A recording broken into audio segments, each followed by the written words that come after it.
This is just sorry that we have to do this. This is the new application that we're utilizing, and we go on the air a little bit early, but so be it. You have to sit here and watch me play with this thing until it actually starts to work. All right, so I'm now going to, let's see what we have here.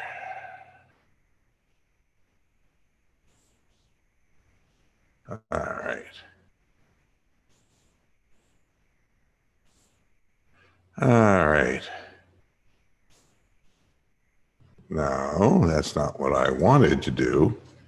But nobody can accuse me of being smart, now can they?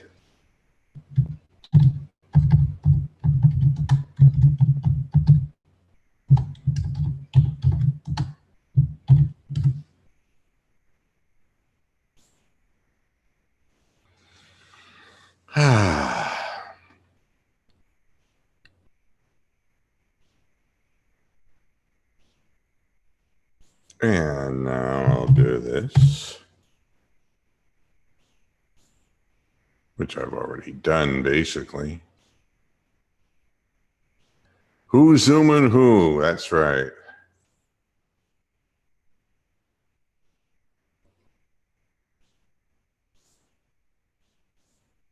There we go.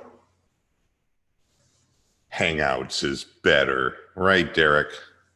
You tell me. Once the brown season is underway, you tell me that.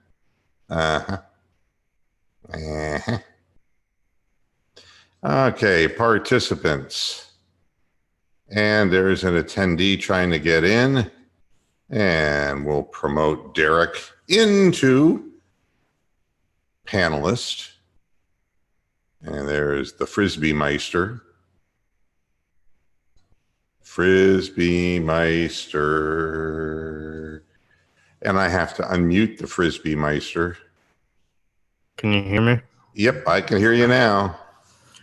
Is it on my Yeti mic or does it sound horrible? No. It sounds all right. You're all right. Because last time you said it was on my mic, but when I went back and listened to the show, it didn't sound like it was. So. Yeah, you're breaking up a little bit. You are too. Oh, I shouldn't be. Hi, Rick. How you doing? Oh, I have to unmute you. I'm sorry, Rick. I got to keep remembering that I have to. Now, you're going to have to help me here. For some reason, it's not allowing me to unmute you, Rick. I'll do it. How's that? There you go. Hey, I was just reaching for the wrong slot. That's all. A lot of buttons on this Zoom thing. Yeah, I know. It's definitely Zoomalicious. And I did put the link up on the YouTube page if anybody else wants to jump in and become a panelist on the program. Feel free. I went in and actually hit my mic. Yeah, the problem is your connection. You are stuttering. It's stuttering, which means that your connection's not very strong, and I see no video on you at all. So, yeah, I shut my video off. All right. Well, we'll see if it works. It can't hurt anyway, can it? All right. So let me go back to what I was doing here, and there we are. And Bronx says to say hi to your mom, Derek. Hi, everybody. We're on the air. We're streaming right now to you. So, I wanted to explain to everybody what's going on here. We did find out what the problem was with the application here, Zoom, that we're utilizing. And it was not the problem of Zoom. The problem is that YouTube, it has been transitioning from their classic studio to their studio beta for about 14 years, it seems. It appears that they're moving at a snail's pace, and the integration that Zoom has is with Classic Studio, not with the Beta Studio that they're forcing everyone to use. Oh, yes, Jake, I can do that. I'm sorry about that. Jake wants to be unmuted. All right, but I don't see Jake in here. Oh, wait, but we have more people waiting. There's Jake. Okay. Sorry, Jake. It's not that you're not muted. You have not been promoted. Now you have been promoted as a panelist. And there's the Jake Meiser. And then you're now you should be fine, Jake. How you doing? Good. Oh, good. Sorry, but it's a good thing I was looking at YouTube, because if I wasn't, I wouldn't have seen you there trying to get in, by gosh and golly.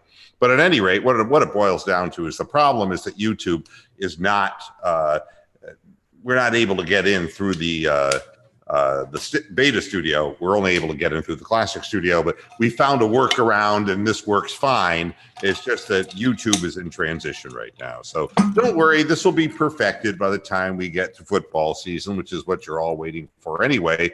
But until then, I guess we have to talk about other things because, well, it's getting close to the All-Star break. And what I want to do is go to my trusty panelists here and ask a question of all of you. I know that the Indians are playing some pretty bad baseball teams right now, but are the Indians getting better as the season goes on, or is it just a reflection of the crummy teams they're playing? Jake, we'll start with you. I think both, but I don't think the team has high potential either way. So I would say that they're maxing out how well they can play right now, as long as the pitching holds up. But in the end of it all, it's not going to be enough to do anything in the playoffs if we even sneak the wild card game. Yeah, I mean, you've got Minnesota, who is now 14-14 in their last 28. Have we been watching? I know they've been playing Oakland, who is a playoff type record team, just like what our record is. But who has the Twins been playing in their last 28? Do you know off the top, Jake? Have they been playing playoff? They're falling back, but that's it. Yeah, it seems to me they were playing the Tampa Bay Rays, and and that's a pretty good baseball team. So I guess what do you think, Rick? Are we getting better, or is it just a reflection? I think we're getting a little bit better. I think Ramirez is starting to hit the ball better. It just seems like, somebody gets healthy, another person goes on the IL. It's like, you throw somebody out on the mound and you hope it all works out. We've cut into the lead a little bit. I mean, we were down like double digits to the Twins. I think we're only like 6 or 7 behind them. 6 now, as it sits. We've got a weekend series against Cincinnati. And then right after the All-Star break, we've got a 3-game series at home with the Twins. That's going to tell the story about whether we're going to wind up being maybe buyers or sellers come trade time. Derek, do you have anything you want to add? I agree with Jake. I think it's a little bit of both. However, I will say this: when you play a lot of bad teams, I think it makes it easier for you to fix the little things that you're doing wrong, because it's easier to kind of fix those things when you're playing a lesser team compared to a harder team. Now, with that being said, if we play a high talented team, no, we're not going to do good. But I think, by playing lesser teams, I think we're getting slowly better. It's interesting because, I've been watching the games, and the only good thing that I can say is that we've had a couple of games where we had lousy starting pitching, which would be the kiss of death, even against a thank you, Rox. I appreciate it. I love the little messaging system. So we have more people wanting to get in. So Bork. Here comes Bork right now. And Brian, here comes Brian right now. So we'll have more people to add to the fray. Till Brian's computer goes out. And there's Bronk. And he's unmuted. Hi, Bronk. How you doing, buddy? Oh, eating sushi. Raw like sushi, man. British sushi. What can be better than that? Are there mushy peas in it? No, I'm not a fan of mushy peas, actually. No, I don't think so. With 100% real pickled herring. Pickles. So I did pull the schedule up for the Twins recently, if you want me to read it off. Good thinking there, Jake. They played, after they played Cleveland, they played Detroit, Seattle, KC, Boston, KC again, Tampa Bay, and Chicago White Sox. Well, we know who their wins came against. Yeah, because we're beating the same teams, you know. It's what's funny to me is we had the couple of bad starts. Plesac just last game just couldn't spot his pitches, fell behind quickly. They got him off the mound before they bled to death. But usually falling behind like that, even against lesser teams, would have been the kiss of death for the Indians because they just weren't hitting the ball at all. Now, at least, the good news is we had a multiple home run game from Ramirez, whose batting average is now 17 points above the Mendoza line, which is nothing to really get excited about. Neither is that sushi very much to get excited about. Yeah, that's a good deal. Yeah, but at least Bork is eating it and not Steven. That's true. That makes it better. That's a whole other connotation to seafood. Yeah, exactly. And they deliver it to him in a trough. Are you kidding me? I thought I'd give some culture to the program as opposed to mass quantity eating. Yeah, sushi has the wrong coating for Steven. Some mass quantity. It's not deep fried. That would appear to be the absolute thing with Steven. We shouldn't make fun of the guy behind his back. Oh, sure. Definitely. That's what I'm sure he's in the chat room somewhere. Yeah, we went through a period of time where we here comes the airplane. Trevor Bauer had a couple of bad outings and we did. Yeah, and we had some games where Brad Hand had a horrible outing and blew a game. We gave up 26 runs to Baltimore in 2 games. Yeah, that's right. And that looked like coming into the All-Star break, what could have been the kiss of death for this team, losing 13-0 on successive days to the Orioles. I mean, but then coming back and getting the sweep, that's good news. But, that's the good news I have for you is that we actually have overcome some deficits to end up winning baseball games. But at the same time, the graphic that they showed during the game, which was 29, now 30 times that the Kansas City Royals have blown leads. Yeah, that's right, Bronk. 30 times, and the Indians the fewest with 10. That'll tell you something. That it's just not the Indians who were able to come back on the Royals.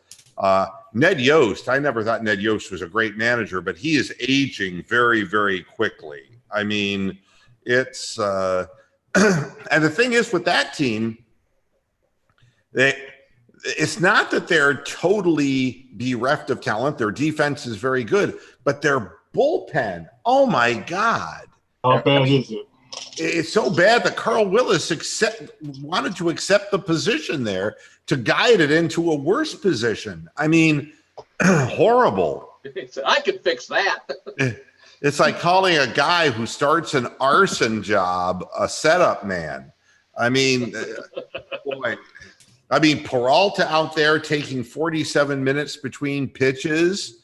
Are you having a phallic thing going on there, Bronk? What the hell are you doing? Pepperami. Don't you guys have pepperami in your country? A what? Pepperami. I thought he was flipping somebody off and couldn't decide which finger to use. It's a little sausage in a condom that you give kids for lunch. Yum. Oh, I'm glad you didn't start sucking on it, for God's sakes, because I would be absolutely grossed out, and it would be the end of the program, just like that. It hadn't occurred to me, but now that you mention it, I might try. Now I got the bad news for you. Here's the bad news. Oh, yeah. The bad news is that Carlos Santana can't possibly keep hitting 300 for another half of a season. All right. I mean, He plays guitar so well. God damn it. He's a great guitarist. and I think Sandy Alomar was a much better player, by the way, than Carlos Santana. But I will say this. Everyone still talks about Sandy Alomar's big season, 1997, right? He had one big season. That's exactly right, because that was his only one. That's it. And the big hitting streak, hit a home run in the All-Star game. Yeah. He hit a home run off Rivera. Yeah, he tomahawked one over the right field wall. Absolutely. Yeah. But no, Santana's had a hell of a first half. I would think that Jose Ramirez, who's been notoriously terrible in the second half, may reverse his fortunes and have a better second half, which might even that out. But Lindor, I'd say Lindor has been Lindor. I mean, less power than what we've seen in years past, but he's at least hitting at a respectable level. The problem that I have is that there is no way that Roberto Perez is going to hit 14 more dingers in the second half of the season and end up with 28. You got a problem there. You got a problem. I think that they're starting to pitch around Lindor a little bit. Why wouldn't they? I mean, it's not like anyone's afraid to get to Bowers. I mean, it's then we've got Kipnis had his average up to a 246, and we know from experience that just can't stay. That can't remain there because he's either going to get hurt or talking about hurt. I read something because, I always do this periodic. What happened to former Indians, And you know that Lonnie Chisenhall hasn't played a fucking game this year? He is awful. They only hung on to him because he was a bonus baby, first-round draft pick, and then they saw, he's such a nice guy around the clubhouse, and we had to endure him for like 8 fucking years. So we don't look up and see how long he's utility player too. He'd do anything he had to do on the field. But yeah. But you know what the thing about him that surprised the hell out of me, and this will tell you everything you need to know about Lonnie Chisenhall, is that the reason he didn't play this year was not the same injury that befell him in Cleveland. He had, what was it he did? It was something in his arm or something? But he had torn something. And so he finally gets well from that. And in his initial workouts, he pulls the calf muscle again. Honest to God. The guy has pulled the calf muscle, more than a cow wrestler pulled the calf's muscle. Let's go back to you owned radio stations, but it's at the end of the day, it's sort of like an office environment. A lot of people work in offices. Lonnie Chisenhall is that guy in the office that looked good on the CV. You hired him, and then he never exactly puts a foot wrong. He never shows up late. He never does, and he never causes any trouble. He never does this and that. But he's shit at his job, and you can't fire him. And you have to wait years and years and years. Every office has this guy. And then finally, something happens, and he's finally gone. The other thing that's really kind of... Just to interrupt real quick, go ahead. Stephen Rose did finally show up in the chat room. Sorry, I won't be on today's show. I had to get a new charger. My cat chewed on my charger. That's Nobody cares. Funny because my charger was being chewed on before the show, and it didn't stop me from doing the program. Thanks for the timely interruption there, Brian. Yeah, thank you. Oh, and Dave, what's this about a brewski for brewski? So look up Teddy Bruschi. Yeah, he had a stroke. He had a stroke. Another one? How old is he? Like 46 years old, which is 11 years from death when you're an NFL football player. And, what did he play? He played football. Linebacker. Yeah. He was linebacker for the Patriots. He said linebacker. Wait, he had another. And he was a known hitter. He was a known hitter, too. What did you say, Al? Let's go through all these linebackers who can't fucking live their lives now, who are in their 40s and 50s, or who are already dead. Some lose their, their heart, when they have heart attacks, some, brain damage. And then Jamie Collins, who just lost his desire. Lost his will to live. But yeah, Right. linebacker seems to be the riskiest position. Just anecdotally looking at these careers afterwards, I don't know whether you guys want to agree with me on that, but I think that seems to be the one that seems to be dying off quickest. Well, I think, go ahead. They just stand in the middle of the field, wait for the running back, and then just become a heat-seeking missile.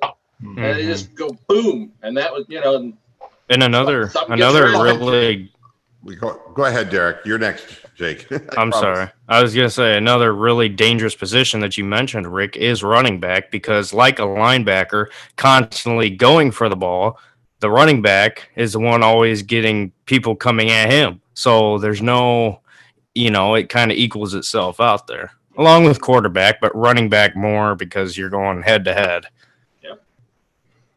Jake? Also, a lot of the times when a linebacker ages, he still has value as a on-the-field coach. So he may not tackle as much, but he'll play that extra 6-7 years and be a leader on the field, and maybe only have 80 tackles. But those extra plays for 6-7 years are not good on the body. I mean, they play longer than running backs because they use their heads to play. Go ahead, Ron. Guys like Clay Matthews and his son, and the guy on Washington Landon, his name escapes me. All these guys that have played for like 13, 14, 15, 16 years. What have they fucking done to themselves, Yeah, they can play forever. If you're smart, you can play linebacker. You don't have to make every tackle. No, but Running back, you're gone. You don't need a running back to be a smart guy in the backfield. There's one position on the field that was spared. It's interesting. The history of the NFL has been, they find things like special teams, all right? And then they say, okay, we're going to change the rules. So now, little Timmy Bartholow can kick the ball through the end zone. Okay? Oh, geez. Here we go. My own name. This is the worst character you have. You realize this, don't you? Hey, Rox, can I call you Denitra? Shut up. At any rate, you can kick the ball through the end zone. There's no returns the vast majority of time. And then before that, it was, you got to kill the wedge. We're not going to allow the wedge anymore. So, but the thing that makes me think of a big rule change, remember when head slaps were allowed? Oh, Right. Deacon Jones.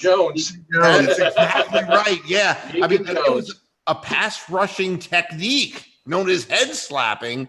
And I know offensive linemen definitely probably prolonged their careers, and maybe, it's funny because if I were to say who are the people who are getting the problem, I say running backs for sure, because running backs are taught to lean forward. This is a physics thing, folks.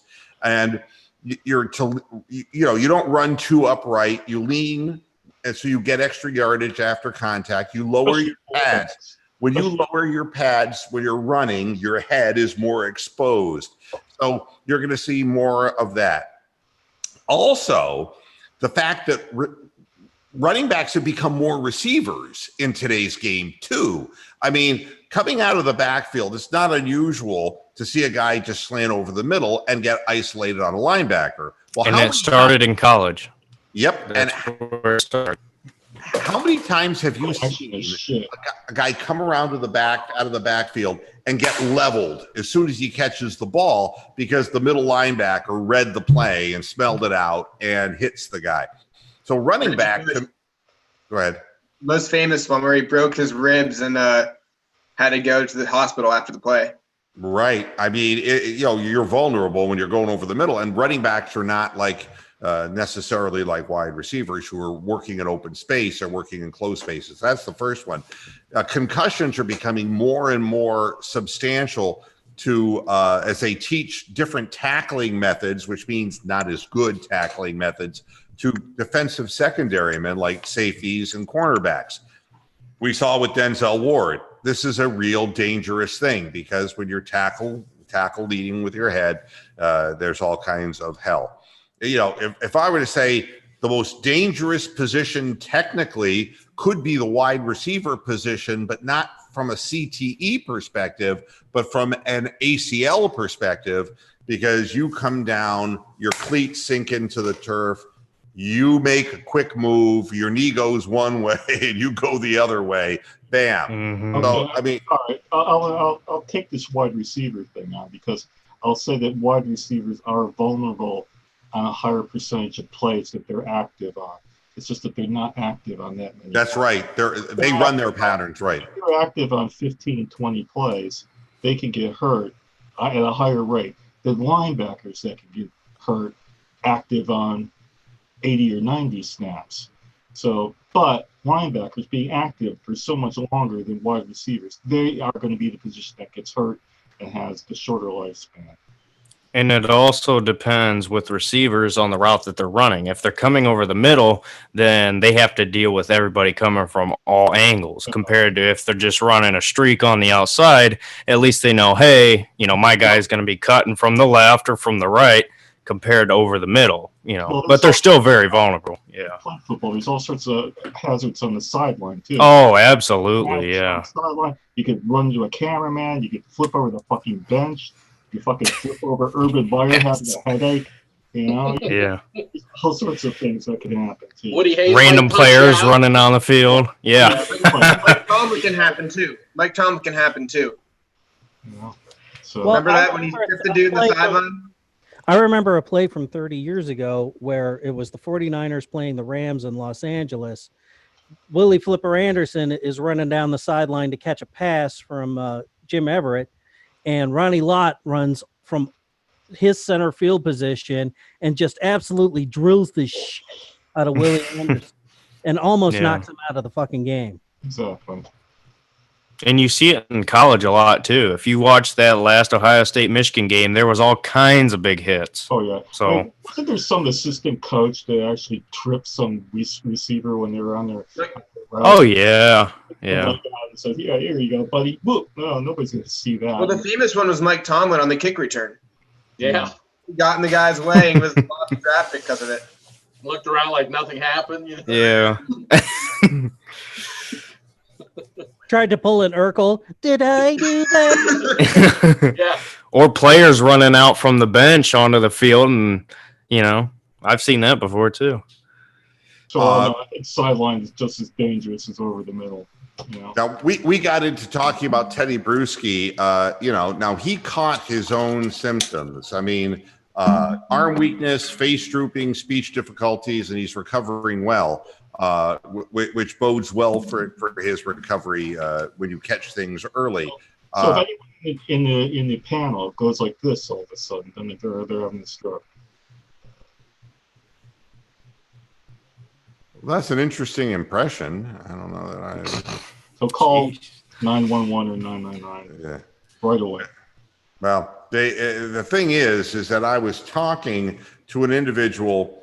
Nobody can get information on Dan Gilbert, who had whose stroke I think was far worse than what any of us imagined, and there is absolutely nothing within the organization being said. The questions about who is running the ship in Cleveland during the time of this whole, signings and, Free agency. So when did he have this stroke?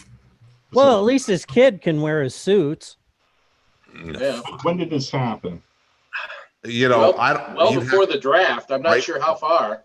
It was before the draft, and it's The interesting. reason why they wouldn't release news is not so He much. was in the hospital for 35 days, 36 days or something.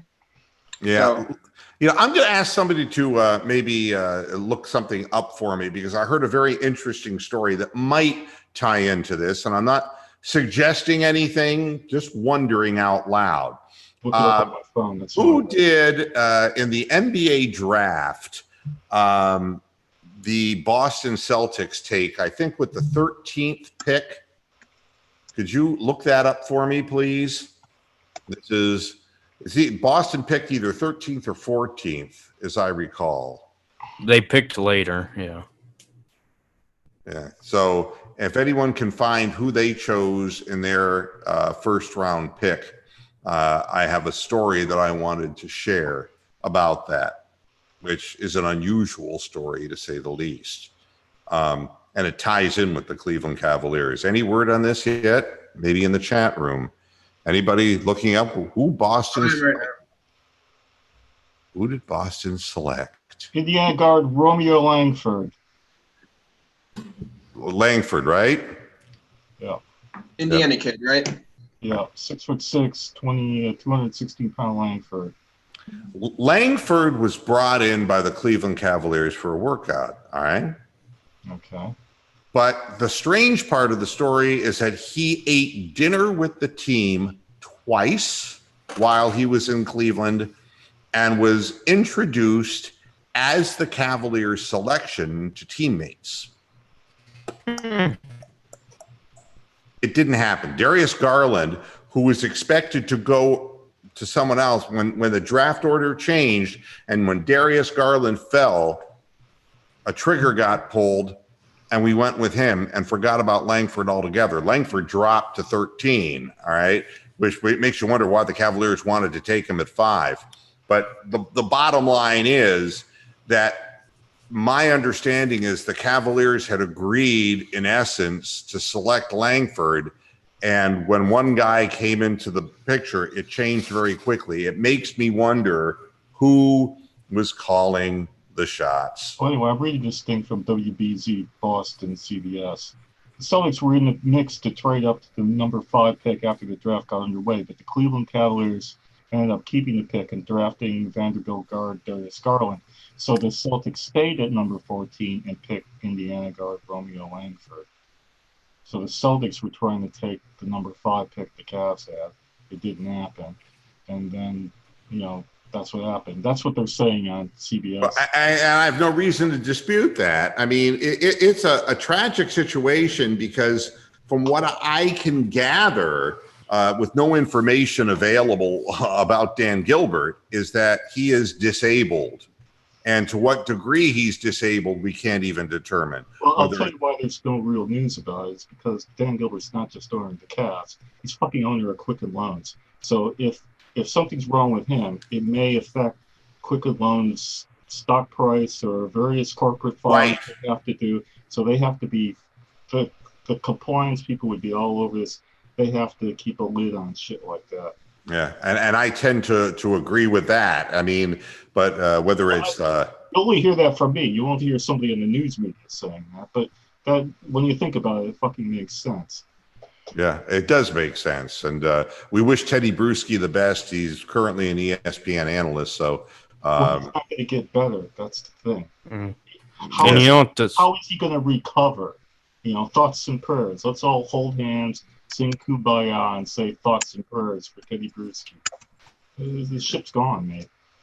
Yeah. But you know what this says to players? No matter how many times you meet with the team, no matter how much they say, yeah, you're our pick, I don't care what they say. Going into that night, you still do not know. And that's with every sport. So, yeah. There's a question being asked. It's one of the things that you don't want to talk about. And that's, can Drew Stanton actually win if he had to play? Do the yeah.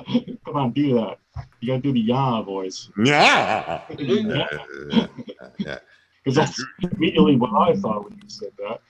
I'll tell you. He did win. Even though his stats sucked, he did manage to win games with the Cardinals. But he managed to win games Warners at Michigan State too. Against Ohio State. He doesn't have a strong enough arm. I mean, the last game of the season, they beat the Seahawks, and he was 15-34 with a TD and an interception. And he threw almost every ball to Larry Fitzgerald, targeting him 13 times in one game. And Fitzgerald caught 8 for 55 yards. So he was throwing basically underneath as well. That's not targeting. That's when John Brown was still on the Cardinals. Yeah, I really have concerns. You cannot, in the NFL today, And I mean, the Eagles were the perfect example of a team that was fortunate enough in a season where they ended up winning, a ton of games and losing their quarterback, that they were able to bring in a really qualified and have a qualified backup. You can't count on Baker Mayfield staying healthy. But I still think that Drew Stanton is basically an assistant coach with a number. Yeah, but so I mean, we don't. He's our Baker backup Mayfield. So if Mayfield gets injured, I think it's going to be Gilbert that's actually going to come in and play. Oh my God! You better hope that's not the case. Hey man, he was a star in the AAF. You know what that means? Super Bowl all the way.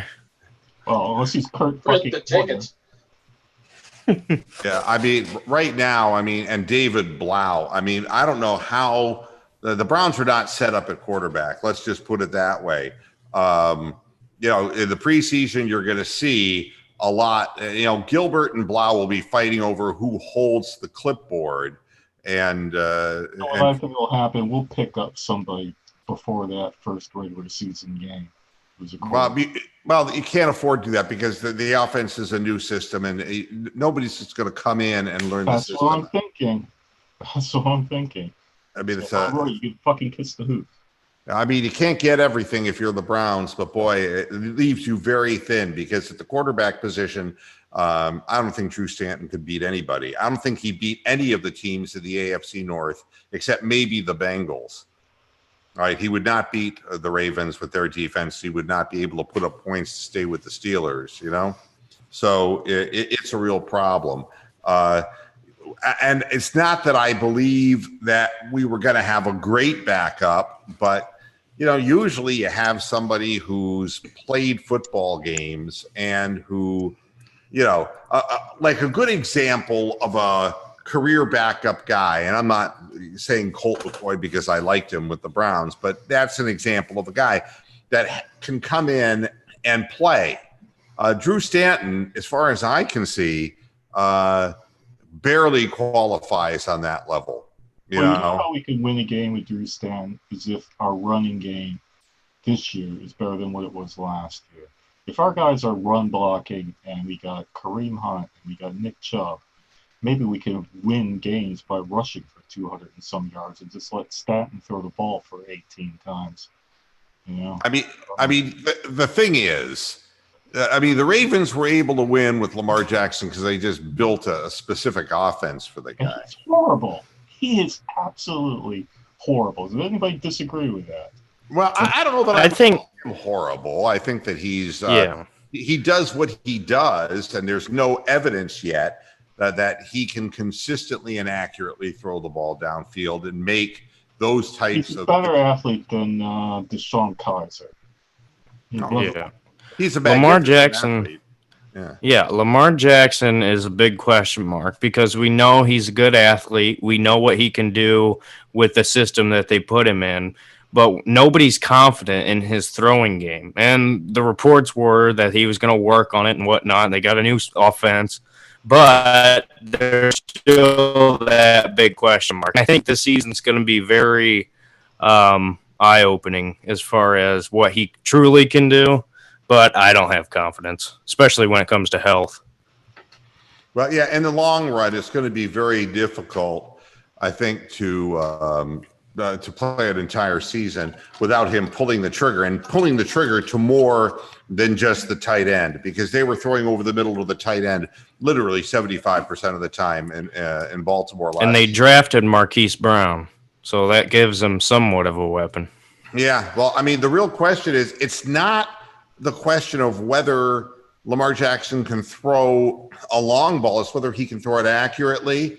The other thing that we don't know, because I watched the Ravens play a lot of games last year with him because I was just curious, because whenever they talk about a quarterback who is African-American and a great athlete, and it's kind of a denigration in a way, and you want to see, how does this guy read, just like we wanted to see with Baker Mayfield, how quick do they read defenses at the NFL level? We never got to find that out with Lamar Jackson because they kept to such a tight script, either running the football and very unpredictably on unpredictable downs, running the football, keeping teams off balance, and literally throwing to a primary receiver. There were virtually no situations that I saw where the first read wasn't the throw.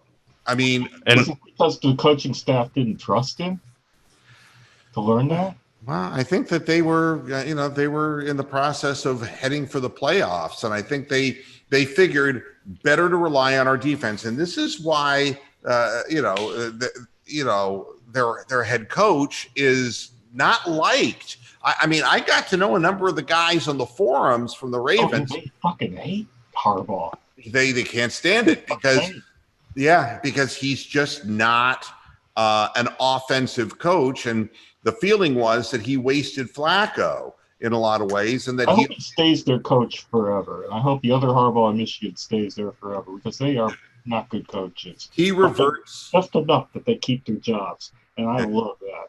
He's like Ron Rivera. He reverts to his defensive roots, and it's like, we're not going to take any chances. We're going to let the defense win the football game, and which is great. You got a defense like they've got. It's great, but I'll tell you something. You can wear a great defense down, and if you're going to try to get Lamar Jackson to throw balls, and he's throwing incompletions, and the clock is stopping, and they're not moving the chains, threw his balls on that play. Yeah, I mean, It doesn't help Lamar. It doesn't help Lamar Jackson at all that he has a coach who's defensive minded. Because in college he didn't throw either. All of his highlights and the reason why he won the Heisman was because he could run all over everybody. So it doesn't help his development at all that he doesn't have a coach who can develop quarterbacks like some other teams have. So he's kind of put in a tough position. They claim that they can claim all day, but they're not. They're going to open up the offense, or they have to some degree, because you can't stare at one guy at the NFL level. And if you can stop the running game, and the thing is their running game was very unpredictable and well blocked and well schemed. I give them credit for that. But whether they for now, well, teams are going to be looking at a lot of film, and it's going to be a show me thing, and you're going to have to, the Ravens are going to have to show the rest of the league that there's a real threat throwing the ball down the field. The other thing is, it's the old school mentality. Woody Hayes. What did Woody Hayes say about 3 yards in a cloud of dust? But what did he say about throwing the football? Go ahead. Three things can happen when you throw the football, and 2 of them aren't good. There you go. That's it. I mean, and that is the defensive strategy mindset. And I think when you're heading with a strong defense into the playoffs like the Ravens were, they just weren't going to let him muck up that opportunity.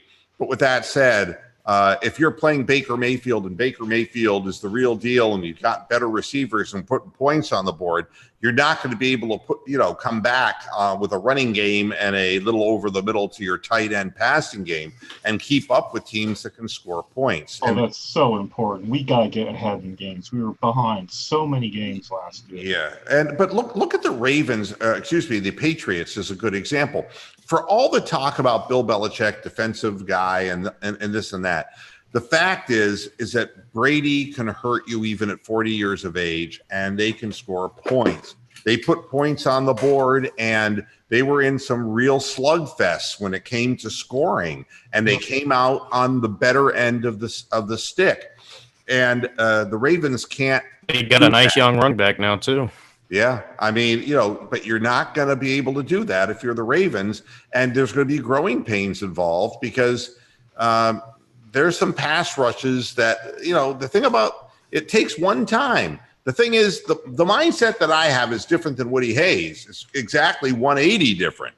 It's that there are 4 bad things going to happen. Your quarterback could get killed. That's right. You're one snap, one drop back away from Joe Theismann's bone sticking out of his leg. You know why Woody Hayes only thought there were 3 bad things that could happen? Because he didn't give a shit about the fucking players.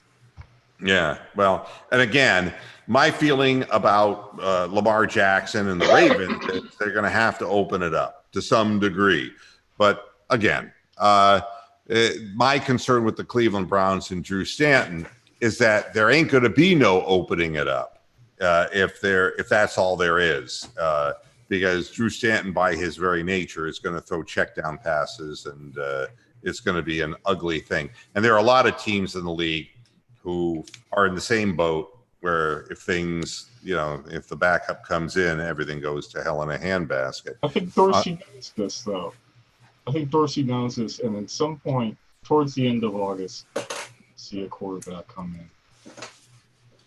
Really Depends on who's there.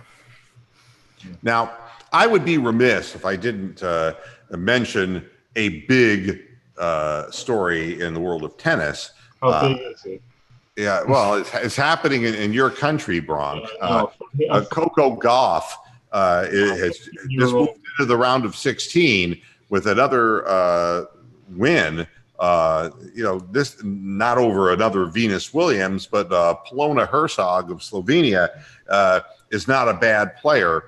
And it was interesting. I watched the match today, and Coco Gauff is the youngest player to be in the round of 16 in a major tournament since Jennifer Capriati did it.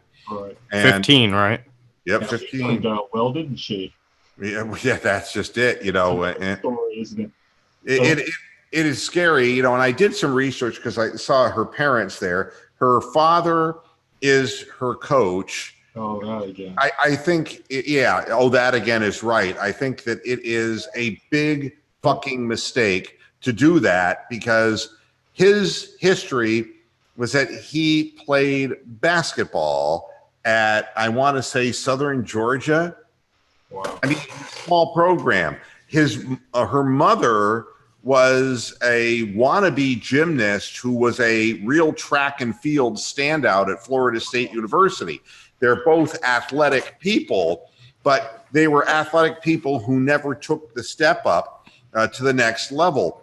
And now in their 15-year-old daughter, there's this national stage called Wimbledon going on, and she has captured the country's imagination.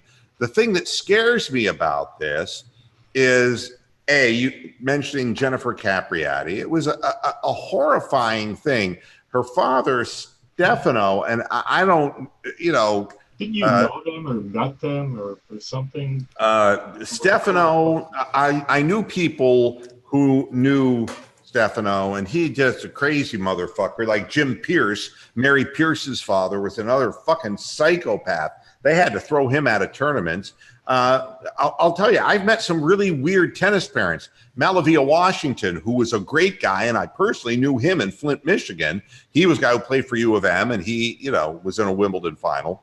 Malavia, wonderful guy, well-spoken, really polite. His father was fucking crazy, walking around in military fatigues, ordering his kids around. It was really bizarre, and he never played tennis either. There's so many. Sounds like the AAU hover dad. I'm sorry. It sounds like the AAU hover dads in basketball. Yeah. Yell at the coach that their kid can't get enough shots in front of the D1 scouts. Yeah, that's why they have specialists in tennis, and there are a lot of them floating around out there. And it's not that Coco Gauff's father is really doing all the heavy lifting, because they have a lot of people who are working with her. But the concern that I have is that probably the greatest example of a flaming asshole would be Richard Williams, the father of Serena and Venus.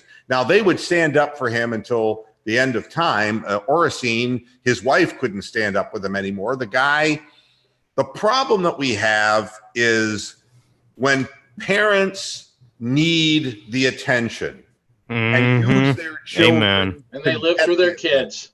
Yeah. Mm-hmm.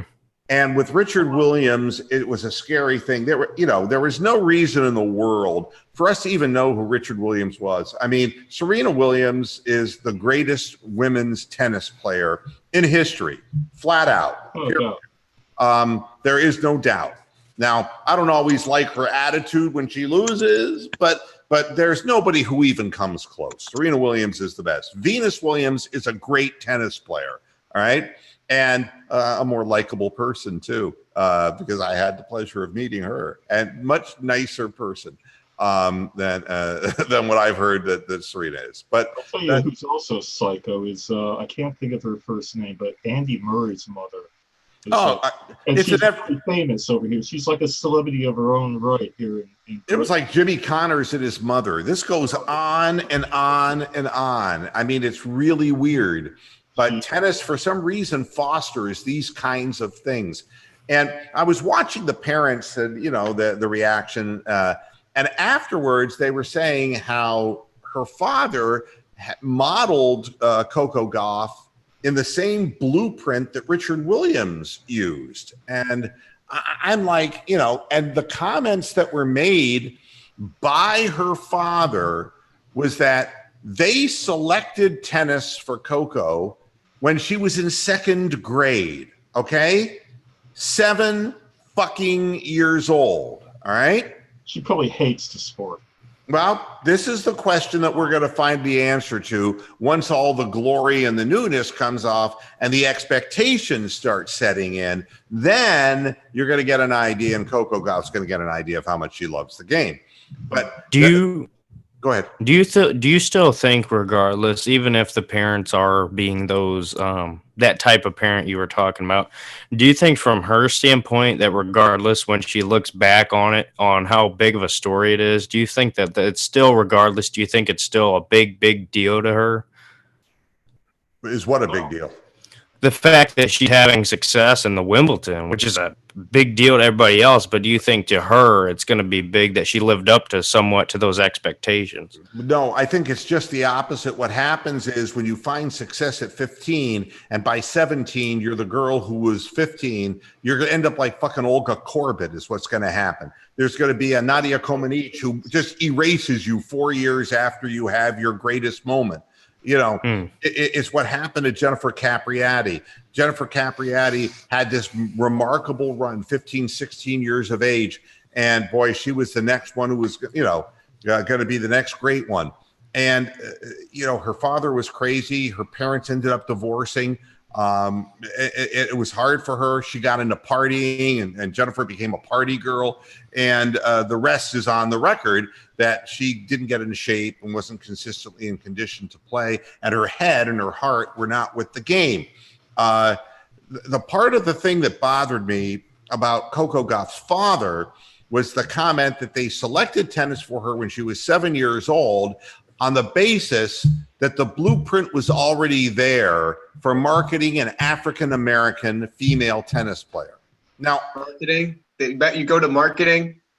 That's sketchy to me. I mean, and he made the comment, it's like, boy, there aren't very many of these. And it's like, that's true. Did you actually come out and say that? Yes. It's true. He's actually come out and say that? Yeah. I mean, it's appalling enough it's true, but they actually admit that publicly. It's just beyond the pale as far as I'm concerned. Well, what it tells me is you have a mother and a father who didn't achieve the next level, all right? And they're going to make sure that their daughter was going to make the next level and find what they felt it was the most opportune way of doing it. And so they settled on tennis.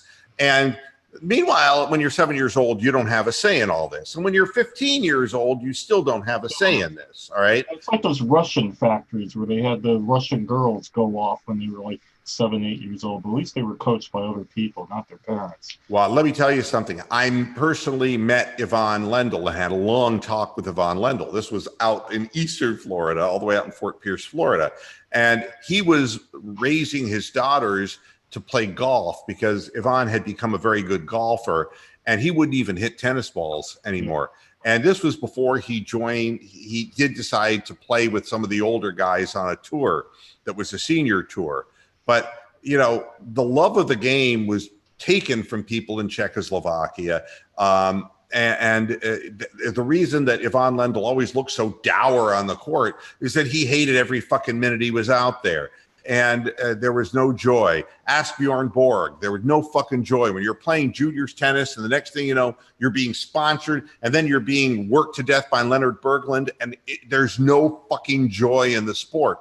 It's like being in the military almost for these kids. Yeah, yeah. Well, and didn't Agassi turn to booze and drugs to deal with the fact he played tennis because he hated the sport so much? Yeah, I mean, the expectations from family are tremendous, and I can name so many young athletes who fall into this quagmire, and yeah, but it kind of makes me wonder. It's like, whereas I can understand that the girl obviously plays a good game of tennis. There is no question about that, and she has a fighting spirit. In the match today, she was down 5-2. She was down a set and 5-2 and came back and won the last 2 sets to win the match. So the girl has some guts, you know, she's got a spine, and that's great. But a lot of things that parents don't understand is that you can have a lot of determination, a lot of courage, but if a child's heart is broken and that determination goes away, if the love for the game goes away, that's all she's known. For the last 8 years of her life, she's been in constant training.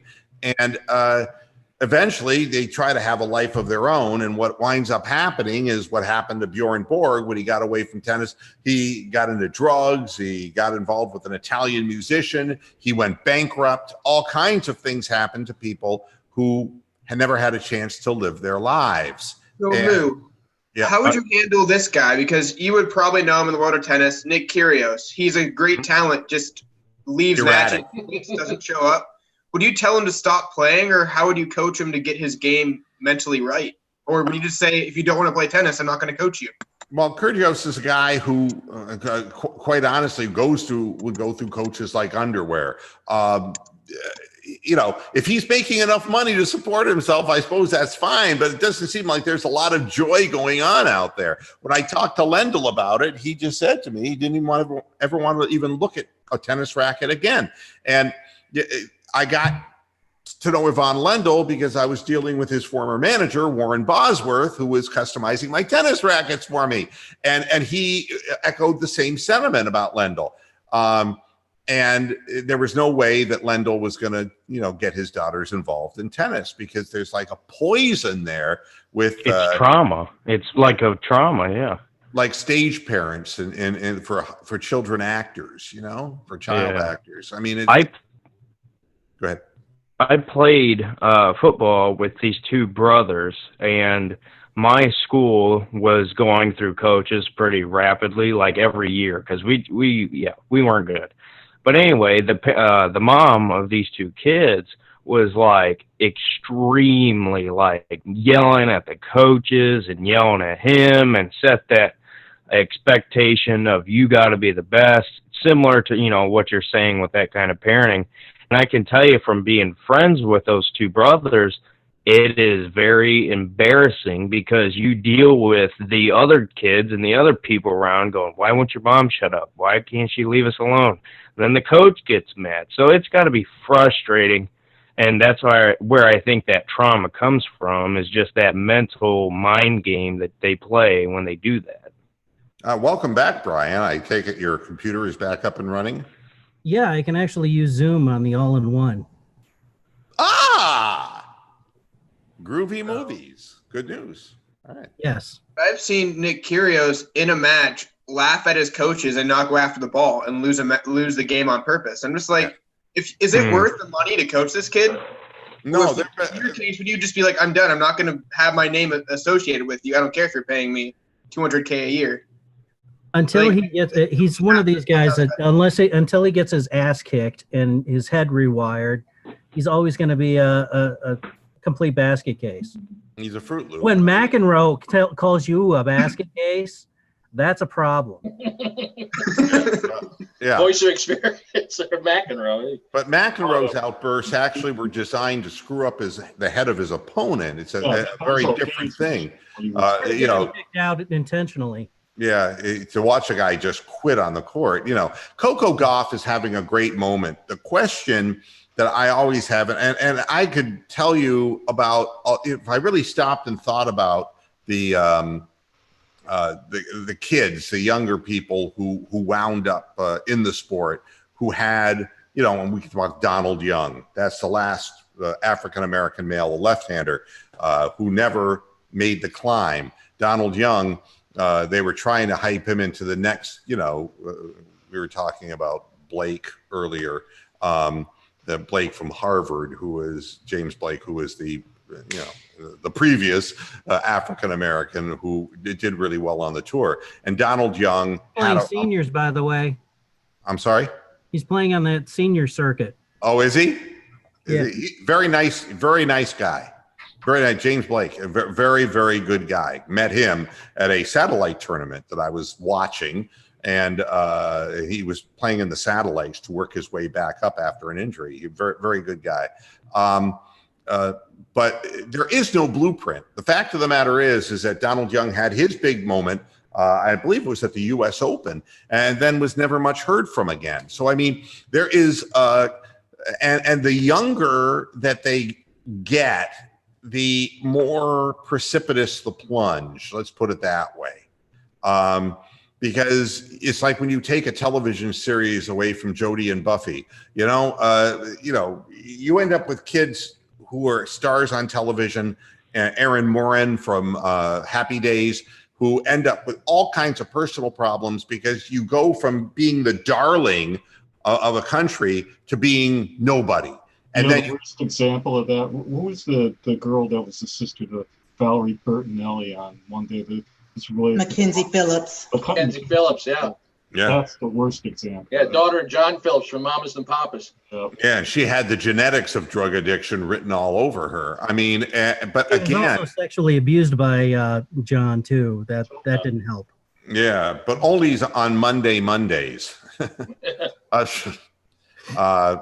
sorry. But you know what the scary part of it is? What's scary? Could have been eaten by Mama Cass. No, the scary part of it is that only one is still alive. Michelle Phillips is the only one who's still alive. The rest of the mamas and the papas are buried beneath the ground. She goes out on tour. She's just the mama. Yeah, and opening act, the Carpenter. And know what the thing is? She's the survivor, and she's one who slept with every band member, except Mama Cass. They did. But they share a Denny Doherty. That's not Mama Cass. The whole thing was fucked up, that group. But hey, Mr. Moohead. Yes. I hate to be this guy, but since it's 7 o'clock and I know you're going to want to get off soon, I need to know, in your opinion, where is Kawhi going? Seriously? Yeah, you got to go there. He's not going to the Clippers, okay? He's going to go to either Toronto again or to the Lakers, all right? Now, to me, if he was in love with Toronto, he'd have done that already, all right? I agree. I think the league has to get him to Los Angeles, to the Lakers, because they need to replace the Warriors. The intrigue in the West now, it's going to be, well, can this young Pelican team, blah, blah, blah. But that's not good enough. You got to bring back the LeBron script. Bringing LeBron back is like bringing The Rock back for the WWE. I mean, you're just going to bring legend back. An aged superstar. That's what you're saying. That's right. This one is, I think it's more like Hulk Hogan. Yeah, but replacing the body parts. But LeBron raises the level of people around him. He's motivated if he has a good team around him, and they've weakened the Warriors to help get out of the way. There could be some good stuff happening there. So I think Kawhi is going to wind up playing with LeBron. I think it's a necessity. The fact that Kyrie has wound up in Brooklyn, killed that possibility. LeBron never even reached out to Kyrie. And look, for all the mending of fences that happened between those two men, too much water under the bridge. LeBron don't want the whiner in the purple and gold. That isn't going to work in Los Angeles. Kawhi is a worker. He's a doer. He plays defense. He rebounds. He scores. He's a legitimate threat. He can penetrate. And from Kawhi's perspective, proved he could win a championship virtually on his own. And now it's time to make the moolah. And it's time to maybe play on a team that's not going to be a one-and-done team. So are we all predicting Lakers then for Kawhi? Because he'll probably make it final by the time Monday. Yeah, I would say that it's a likelihood. Speaking of the wrestling, Hulk Hogan comparison, I think the worst tragedy in sports or sports entertainment might be the Van Erich family. Oh my God, Kerry Van Erich and that whole 5 sons and 4 killed themselves essentially. Yeah, the Ultimate Warrior, huh? That was rough. Yeah. Did you ever hear that? He got inducted into the Hall of Fame for WWE, and then a couple of days later died. Yeah, in a hotel. He lived down here in Phoenix. Vince has a way of making bad optics happen. Yeah. Well, you're right. It is time for me to get out of here. But hey, I had a lot of fun, and I hope you did too. And it's Friday, which means we have to wait again until Monday to do this again. But I'm happy to say that Zoom is up and running. Everything is fine. And we found the workaround for it. So we'll just keep getting better at this as time goes on. Hey, wait a minute. I didn't think your name was Rox. What happened? Oh. My name is not Denitra. I actually saw that, you know? She wrote down here at the bottom, she says, I don't believe that's my name. You saw it. Give a count. You got too much power with this. I drift off whenever you're talking, Derek. I got to find something to do with my hands. All right, well.